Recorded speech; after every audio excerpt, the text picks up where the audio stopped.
Ang mga pangkaraniwang nilalang ay maaaring isang gawa-gawang nilikha na kadalasang may supernatural na kapangyarihan at malayo na nakahihigit kaysa sa pangkaraniwang hayop. Ang usap-usapan tungkol sa mga ito ay libu-libong taon na ang nakakalipas, nasasaksihan at kadalasan ay nakaukit sa mga sinaunang bato na hanggang sa mga kasalukuyang programa at telebisyon. Ngayon, bagamat ayon sa kahulugan na pinaniniwalaan ng iba, ang mga mythical creature ay isang gawa-gawa at kathang-isip lamang na walang katibayan ng pagkakaroon nito. Paano kung mayroong ilang katotohanan sa likod ng ilan sa mga alamat na ito? At paano kung may ilan sa mga ito ay may katibayan na magpapatunay na hindi naman sila gawa-gawa lamang, na maaring ang mga totoong nilalang sa totoong buhay ay gumagala lang sa ating mundo? Halina't samahan niyo ako at ating alamin ang mga nakakamanghang mga nilalang na aksidenteng nakuhanan ng mga kamera at ilan sa mga ebidensya na nagpapatunay na kung saan maaari mo itong makita sa ngayon.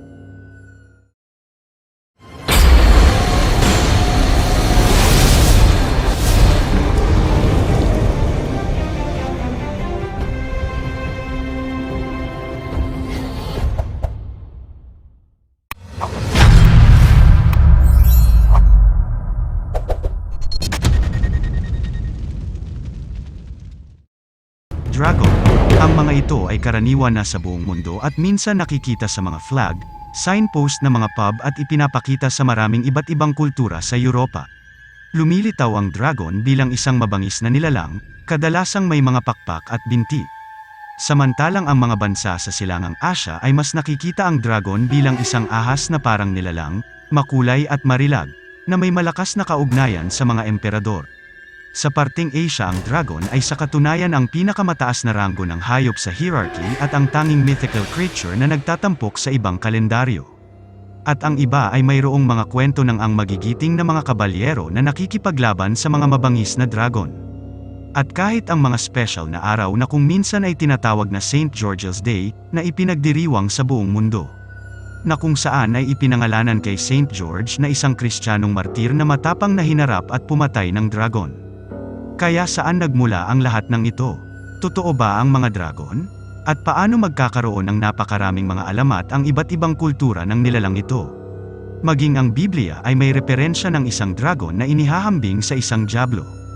Kaya kung hindi man sa relihiyosong pananaw, paano mo maipapaliwanag sa manunulat ang pagbanggit ng Biblia tungkol sa dragon sa isang aklat na isinulat libu-libong taon na ang nakalilipas? Ang isa pang pinaniniwalaang teorya ay ang mga dinosaur na maaring maging responsable dito. Marahil ang mga sinaunang sibilisasyon ay nakadiskubre ng mga hindi inaasahang mga bagay kagaya ng mga fossil at buto ng ilang matagal ng patay na dinosaur, at pinagsama-sama ang mga ito na maaring lumikha ng isang hitsura at kahalintulad ng isang dragon. Na maaaring ito ay kapanipaniwala lalo na't kapag nalaman mong ito ay may 2,000 taon gulang na mga referensya sa mga buto na tulad ng dragon. Nakagaya na lang ng isang ito na natagpuan sa Sichuan ng bansang China na maaring ginawa lang ng mga tao ang imahe ng isang dragon na sa ganoong paraan ay maniwala ang iba na ito nga ay totoo, at ito ay natigil lamang sa mga nagdaang taon. Ang isa pang teorya ay ang mga dragon na maaring kahalintulad o kamag-anak sa mga kasalukuyang hayop, tulad ng dragon snake, o lumilipad na dragon na nawala sa panahon ng mga dinosaur. Subalit, mayroon lamang na kaunting impormasyon upang suportahan ang mga teoryang ito. Kaya't maaaring wala pang kasiguraduhan kung ang mga dragon ay umiral pa sa ngayon. Ngunit hindi may kakaila na patuloy pa rin umiiral ang mga imahinasyon ng publiko, at patuloy pa ring pinapakita maging sa mga pelikulang pambata, mga programa at mga palabas o maging sa mga video game na patuloy na nakikita sa ngayon. Noong ika-16 ng Hunyo taong 2004, isang 81 na taong gulang na matandang lalaki ang pumasok sa history office sa lugar ng Yingkou City, Ling Province, na may bitbit ito ng isang kahon na naglalaman ng mga buto na sinabi niyang galing sa isang dragon, na nakolekta pa niya at itinago noong siya ay 11 taong gulang. Iniisip ng iba na marahil ito ay isang gawa-gawa lamang ng matanda, ngunit ang deputy director ng naturang opisina ay nagpasya na alamin ang mga ibang mga patunay sa mga hinihinalang buto ng dragon kung ito nga ay may katotohanan. Napag-alaman nga nito sa lokal na pahayagan na Tianjin Times, na nakita niya ang isang artikulong ito mula 1934, nang ang lalaki na may 11 taong gulang ay kasama sa artikulo ng isang larawan na may kalansay ng hinihinalang dragon. na iginiit pa rin ang ilan pang mga nabubuhay na nakasaksi na ngayon na nasa kanilang mga senior na taon na ang edad, na ang ilan ay nagpapatunay na ang dragon sa likod ng mga teoryang iyon ay may katotohanan.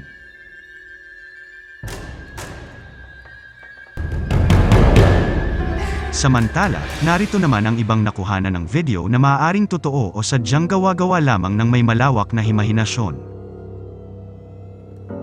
Itong footage na ito ay kumalat at nag-viral sa internet na kung saan ito raw ay na-stranded sa isang isla.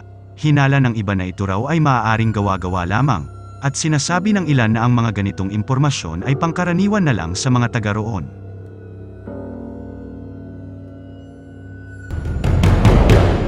Ang isa namang ito ay kuha sa bansang Malaysia na kung saan ay nakuha raw ito ng isang mangingisda sa lugar, na kalaunan ay pinag-aralan at siniyasat ng mga mananaliksik.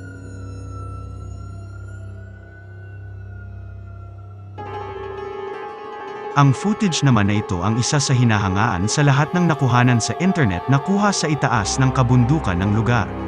Inakala lang ng kumukuha ng video sa umpisa na ito ay isang ibon na malaki, at nang e-zoom nito at tingnan ng malapitan ang kamera, napagtanto nito na isa palang kakaiba na nilalang na kahalintulad ng isang dragon. Ang isang nilalang naman na ito ay medyo kakaiba sa mga nakuhanan sa bansang Mexico na kumalat sa mga media. Naniniwala ang mga karamihan na ito nga ay totoo. Ang nilalang ay halos kamukha ng baby version ng isang dragon, na kung mapapansin mo ito ay halos kapareho ang hitsura, maging ang pakpak at malaking bunganga at ulo nito na gumagalaw at nagpupumiglas na makatakas. Ito ay natagpuan sa desyerto ng Mexico ng mga grupo ng mga animal hunter. Ayon sa mga mananaliksik, wala pa silang nakikita na kagaya at katulad ng nilalang na ito na binansagan ng mga lokal na kanayunan na isang Monterey dragon.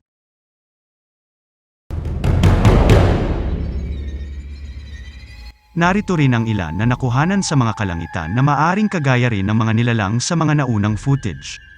Kuha ito sa Pennsylvania, Dallas, Texas, USA, na kung saan isang nilalang ang nakatungtong sa itaas ng radio tower habang ito ay kinukuhanan ng isang lalaki. Ang nilalang ay nahahawig din sa isang dragon na may buntot at pakpak nito, na agad ding lumipad papalayo nang mapansin nito na may kumukuha sa kanya.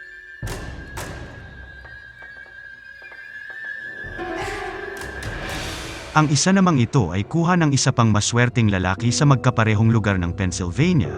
Ang footage ay may kalayuan ngunit kapansin-pansin pa rin ang nilalang na may kahalintulad ng isang dragon.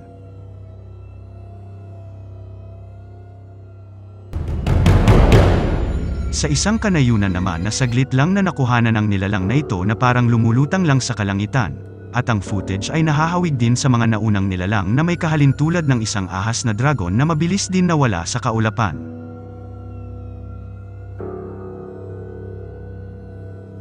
Ang footage naman na ito ay kinagulat ng isang mangingisda sa bansang Vietnam 10 taon na ang nakakalipas. Ang imahe ay nagpapakita ng isang kahalintulad ng isang ulo ng dragon na biglang lumitaw sa ibabaw ng katubigan.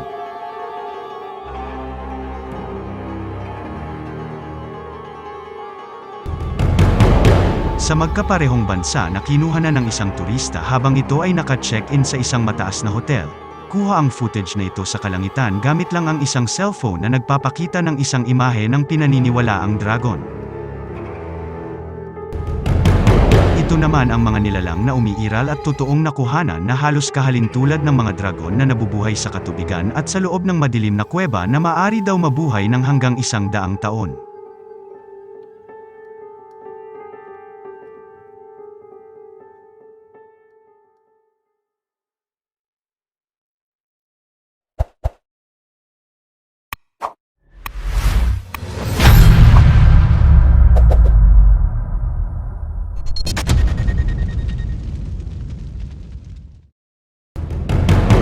Ang sirena, paniniwala ng iba na ito ay isang gawa-gawang nilalang na kalahating tao at kalahating isda. At kahit na ang pag-iisip ng isang tulad tao na nilalang na may buntot ng isda na lumalangoy sa paligid ng karagatan ay parang napaka-imposible. Ang mga alamat ay nangyayari ng literal sa libu-libong taon, na nagmula noong taong humigit kumulang 1000 BC. Ang kwento ay nagmula sa isang diyosa ng Syria na naging sirena matapos itapon sa lawa. At mula noon lalong sumikat ang mga sirena na ginagamit sa mga pelikula, cartoons, maging sa mga logo ng mga produkto, at minsan ay sinasamba ng ilang relihiyon. Sa pamamagitan nito, Hindi nakakagulat na mayroong daan-daang mga lugar kung saan natagpuan ang pinaniniwalaang nilalang sa mga nagdaang taon. At bagamat marami ang mga mandaragat ang nagsasabi na maaaring nakakakita sila ng mga kakaibang mga nilalang sa karagatan na kasing laki ng tao na kahawig ng mga dugong mula sa malayo na maaaring ito nga ay mga sirena. Isa na rito si Christopher Columbus, ang Italian explorer ay nagsabing nakakita siya ng mga sirena malapit sa Haiti noong 1493, na sinasabi nito na ang mukha ay nahahawig sa mukha ng mga lalaki. Ang isa namang explorer na si Captain John Smith ng Pocahontas fame, ay sinasabing nakatagpo din ng isang sirena noong 1614 habang naglalayag sa baybayin sa Newfoundland. Inilarawan niya na ang nilalang na natagpuan ay may berdeng buhok at kaakit-akit na mukha, na may malalaking mata at kakaibang itsura. Hanggang sa napagtanto niya na ang katawan nito ay tila may kalahating isda na mula sa baywang hanggang sa paanan nito. At noon namang 1943, noong ikalawang digmaang pandaigdig, lumilitaw ang ilang mga sirena na nakita ng mga sundalong Hapones sa baybayin ng Key Island sa bansang Indonesia. Ang kwento ay nanggaling sa isang sarhento na sundalong Hapones na nagsabing natagpuan niya ito. Sinabi nito na pinuntahan at inimbestigahan ang isang patay na sirena, at kinumpirma niya nga na ito ay totoo. At ipinaalam nito ang kanyang natagpuan sa mga siyentipiko, upang puntahan at kunin sana para pag-aralan at imbestigahan ang sanhi ng pagkamatay nito. Ngunit dahil sa hindi sila naniniwala sa kanya kwento, hindi na nagawang balikan ito hanggang sa wala namang nangyari kung kaya't maaaring ang mga labi ng katawan ng sirena ay naglaho na at wala na sa lugar. Noong 1830 naman may ibang kwento na nagsasabi na ang isang batang lalaki sa Scotland ay nakakita ng pangkaraniwang nilalang sa lugar. Ang nilalang ay isang bata na may buntot ng salmon. Sa sobrang takot nito ay binato niya ang nilalang at napatay niya ito. Sinasabi na inilibing ng mga taga-nayon ang nilalang at inilagay sa isang kabaong sa lokal na bakuran ng simbahan. Ngunit, ang mga kwentong tulad nito ay nawawala ng kredibilidad sa paglipas ng mga taon, dahil na rin sa maraming mga manloloko at nagpapalabas at nakikinabang sa alamat ng sirena, na humihingi sa mga tao na magbayad upang tingnan ang isang totoong buhay na sirena, na sa totoo lang ay isang palabas lamang na nakasuot ng peking buntot ng isda. Kahit na si P.T. Barnum na sikat na showman ay tinangka nitong subukang kunin ang pagkahumaling ng publiko sa mga sirena na ipinakita niya sa mga manonood na tinatawag nitong Fiji Mermaid at naniningil ng 50 sentimos sa mga tao para ipakita ito. Ngunit, ito pala ay isang peking sirena na may katawan, ulo at buntot, kung saan sa itaas na bahagi ng katawan nito ay isang patay na unggoy na nadugtungan sa ilalim na kalahating katawan nito ng isang isda. Noong 2012, ipinakita ng isang espesyal na TV na tinatawag na Mermaids the Body Found, ang isang kathang-isip na estilo ng dokumentaryo na account kung paano nakahanap ang mga siyentipiko ng patunay ng pagkakaroon ng mga sirena. Nakumbinsi ng programa ang maraming manonood na totoo ang isang footage at pananaliksik na ipinakita nila dito. Ngunit, naglabas ng pahayag ang National Oceanic and Atmospheric Administration na itinatanggi ang pagkakaroon ng mga sirena. Na sinabi ng mga ito na kung gaano kasigurado ang mga ito na sila ay totoo at kasama ng ilan sa mga nilalang na umiiral sa kailaliman ng karagatan. Na sinabi rin ito na ang isang mukhang tao na nilalang na may buntot ng isda ay talagang napakalayo. Ngunit tila mas maraming tao ang naniniwala sa mga sirena ngayon kaysa noon, dahil na rin siguro sa mga totoong nakuhanan ng mga litrato at kamera na siyang nagpapatunay nito. Kagaya na lang ng video na ito na nakuhanan noon, kung saan ang dalawang researcher na nag-iimbestiga sa ilalim ng dagat habang nire-record ang mga ginagawa nito sakay ng submarine at aksidenteng nakuhanan ang isang nilalang na nailapat pa ang kamay nito. Noong 2003 naman ay nakuhanan sa karagatan ng United Kingdom na kung saan dalawang Coast Guard ang magkakandak sana ng rescue exercise sa lugar na yun. Nang aksidenteng nakuhanan ang isang nilalang nakahawig din ng isang sirena, na kung mapapansin mo ay may hawig ang mukha tulad ng isang tao at sa paanan nito ay may buntot na tulad ng isang isda. Samantala, ang ilang mangingisda naman ay nakahuli ng isang nilalang na may pagkakahawig din ito tulad ng isang uri ng sirena. Kung mapapansin mo, ito ay nagpupumiglas na makatakas at makalabas hanggang sa halos masira at mapunit na ang lambat na siyang dahilan ng pagkakalabas ng mga kamay nito. Dahil sa takot ng mga mangingisda ay dali-daling pinakawalan ang nilalang pabalik sa dagat. Narito rin ang ilang video na nakuhanan sa tabi ng mga ilog at sapa na halos katulad din at kahawig ang hitsura sa mga naunang nilalang na nakuhanan noon. Ang video ay kinuha ng isang bata habang kinukuhanan ng lugar sa paligid ng ilog, at aksidenteng nakita nito ang isang nilalang na mabilis ding nakabalik sa katubigan. Dahil na rin sa takot ng bata, agad-agad itong tumakbo palayo sa nilalang at hindi nakuhanan ang mga sumunod na pangyayari.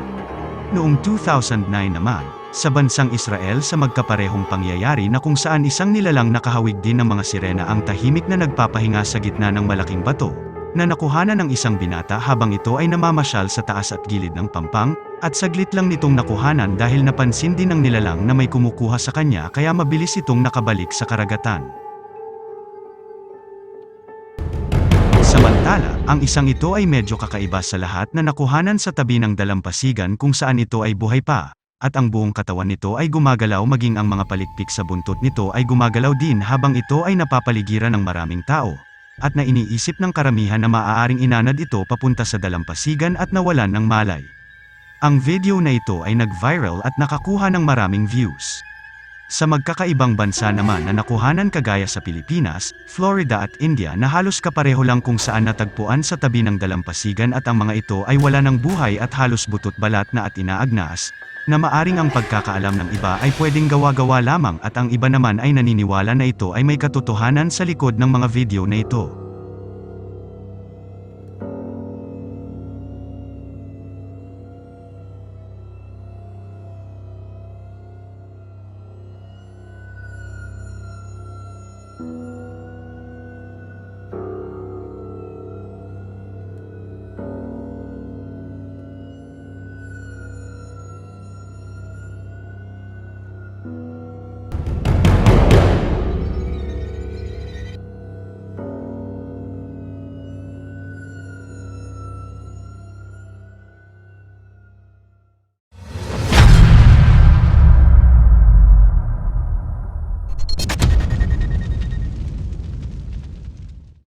Noong ika-12 na siglo, ang mga kwento ng maalamat na kraken, o higanting pusit na nilalang sa dagat na umaatake sa mga dumadaang barko ay nagsalin-salin ang kwento sa mga komunidad at sa mga mandaragat ng lugar.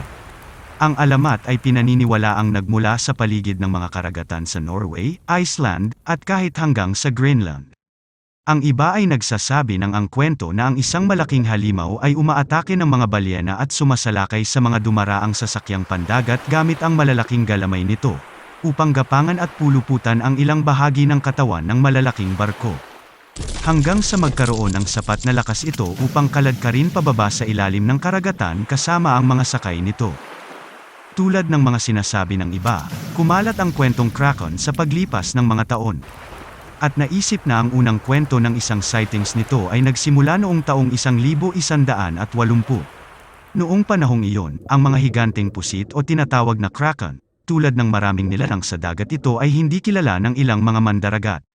Ang mga kwento ay kumalat tungkol sa isang halimaw na kumakain ng tao na nakatago sa kailaliman ng dagat. Ngunit sa katotohanan ng kraken, kung totoo man ang mga lumang kwento, ay tiyak na ang isang uri nito sa ngayon ay posibleng wala na halos at bihira nang makakakita ng mga ito. Ngunit, noong 1853, may nakitang kakaibang nilalang na akma sa paglalarawan ng kraken na kahalintulad ng isang higanteng cephalopod na inanod sa isang talampasigan ng Danish Beach, sa unang pagkakataon na nakita at pinag-aralan ng malapitan ang gayong malahalimaw na itsura nito. At ito ay halos natugma sa mga kwento ng kraken na sinabi sa daan-daang taon na ang nakakaraan. Pagkatapos ng masusing pananaliksik, marami pa ring debate tungkol sa kung gaano karami ang mga species na kagaya nito ang mayroon at kung gaano kalaki pa ang mga ito. Ngunit maaari ba kaya silang lumaki kagaya ng laki ng maalamat na kraken tulad ng iniulat ng napakaraming mandaragat? Kung sa bagay, kung umiral nga ang isang nilalang sa dagat tulad ng Megalodon o ang Nothosaurus at ang katotohanan na ang pinakamalaking pusit na hindi pa natin natutuklasan ay halos 43 feet o 13 metro ang haba. Kung gayon, marami ang naniniwala na ang isang higanteng pusit na kumakain ng tao na kasing laki ng kraken ay ganap na kapanipaniwala ang mga ito. Ngunit may higit pang kwento bukod dito. Noong 2011, sa isang lugar, ang mga fossilized bones ay natagpuan ng mga marine lizards, at ang mga ito ay isinaayos sa paraang sinabi ng mga mananaliksik na isang higanteng kraken-style octopus o pusit lamang ang maaaring maging responsable sa mga ito. Si Profesor Mark McMenem, isang Amerikanong paleontologist at propesor ng geology, ay nagsisikap na patunayan ang pagkakaroon ng kraken-sized squids, At kumbinsido na ang kakaibang hugis at makintab na itsura nito at pagkakaayos ng Soros vertebrae na isang sea reptile na nabuhay 200 milyong taon na ang nakalilipas ay hindi gawa-gawa lamang. At pagkatapos suriin ang mga labi nito, naniniwala siyang isang mas malaking nilalang ang sumalakay dito. Natuklasan niya ang mga marka ng pagkakabakat sa mga buto nito na sanhi ng pagkakaputol ng leeg nito. Pagkatapos kolektahin ang ilang mga buto sa isang lugar na pare-pareho sa paraan ng isang modernong pugita na mang-akit at mambiktima sa tirahan nito bago niya ito patayin at kainin. Ang pinagkaiba lang ng mga ito ay ang mga pugita o pusit ay dapat umabot sa 30 metro ang haba ang laki para mapatay at makain ang mga higanting marine lizard. Medyo kawili-wili nga ang mga bagay na ito. Kagaya ng sinabi natin kanina na ang pinakamalaking higanting pusit na natagpuan ay may 13 metro ang haba, at ang mga kraken ay kumakatawan sa maalamat na higanting pusit na sinasabi ng mga mandaragat noon. Ngunit tila ang alamat ay tiyak na may ilang katotohanan sa likod nito, at ang karagatan na puno ng mga misteryo at hindi maipaliwanang na mga bagay-bagay na maaring hanggang ngayon ay tahanan ng mga mythical creature na kagaya ng mga sirena, higanting pusit o tinatawag na maalamat na kraken at mga kakaiba pang mga nilalang. Paniwala ng iba ang kraken ay totoo at may patunay ang karamihan ng maalamat na nilalang sa dagat na sinasabing umaatake sa mga barko na ito ay halos tugma sa mga natagpuan. Noong Hulyo taong 2012 kinuna ng scientist ang isang higanting nilalang sa dagat na 55 metro ang haba at 2,000 talampakan sa ilalim ng karagatan. Ang nilalang ay mukhang isang higanting pusit ngunit sinabing isang baby version lamang kung ano ito. Samantala, ilang mga sightings ang nakuhanan ng mga video at pictures na nagpapatunay ang ilan sa mga pinakamalalaking nilalang sa dagat ang naanod sa mga baybayin at karagatan. Ang napakalaking nilalang na mga ito ay mukhang isang higanting pugita na may kaunting impormasyong inilabas tungkol sa mga nilalang dagat na iyon na natagpuan. Sana may napulot kayong aral sa mga topic natin ngayon, tungkol sa mga malahigante at hindi maipaliwanag na mga nilalang na nakuhanan ng mga kamera at mga ebidensya na maaari mong makita sa panahon ngayon. Unang yugto. Ito po ang iyong lingkod Absgale Treasure. Huwag kalimutang mag-subscribe, share at mag-like, pakikalimbang na rin ang bell para updated ka sa mga susunod nating mga videos. Hanggang sa muli, salamat!